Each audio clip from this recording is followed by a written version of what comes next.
एक घने जंगल के किनारे सुंदर नदी के पास एक बिल्लो और एक चालाक चंचल रहती थी। बिल्लो अपने तेज पंजों और फुर्तीले स्वभाव के लिए जानी जाती थी, जबकि चंचल अपनी चालाकी और बातों से किसी को भी फंसाने में माहिर थी। दोनों में गहरी दोस्ती थी और अक्सर साथ में जंगल में घूमने निकलती थी। एक दिन चंचल ने कहा, बिल्लो, इस जंगल में रहना अब सुरक्षित नहीं है। हमें ऐसा कुछ करना चाहिए जिससे हम आराम से खा पी सकें और हमें किसी शिकारी से भी डर न लगे। बिल्लो को यह सुनकर चिंता हुई। उसने पूछा, लेकिन हम क्या करें? कोई तरकीब सुझाओ। चंचल ने अपनी आंखों में चमक लाते हुए कहा, हम एक योजना बनाएंगे। मैं अपनी चालाकी से खाने का इंतजाम करूंगी और तुम अपनी फुर्ती से मुसीबतों से हमें बचाना। अगर हम मिलकर काम करेंगे तो कोई हमारा कुछ नहीं बिगाड़ पाएगा। बिल्लो ने खुशी खुशी इस पर हामी भर दी। दोनों ने पास के गांव में जाकर मुर्गियों को पकड़ने की योजना बनाई। चंचल ने बिल्लो से कहा, तुम पेड़ के नीचे छिप जाओ। जैसे ही मैं शोर मचाऊंगी, मुर्गियां डर कर भागेंगी और तुम एक को पकड़ लेना। योजना के अनुसार चंचल ने शोर मचाना शुरू किया। मुर्गियां फड़फड़ाकर इधर उधर भागी। बिल्लो ने अपनी फुर्ती से एक मोटी मुर्गी को पकड़ लिया।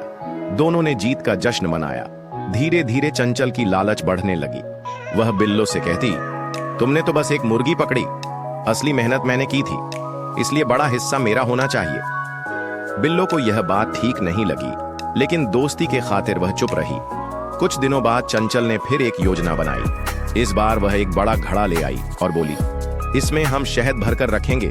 जब भी भूख लगेगी आराम से खाएंगे।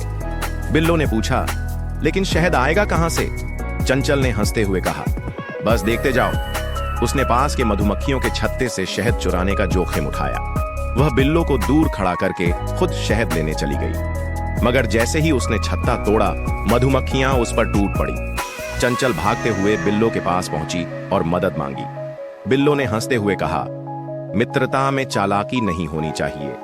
जब तुमने अपने लालच से मुझे धोखा देना शुरू किया, तब से मैंने सोचा था कि तुम्हें एक सबक सिखाऊंगी। चंचल को अपनी गलती का एहसास हुआ।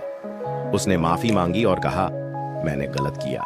अब से मैं कभी लालच नहीं करूंगी और हमेशा ईमानदारी से दोस्ती निभाऊंगी।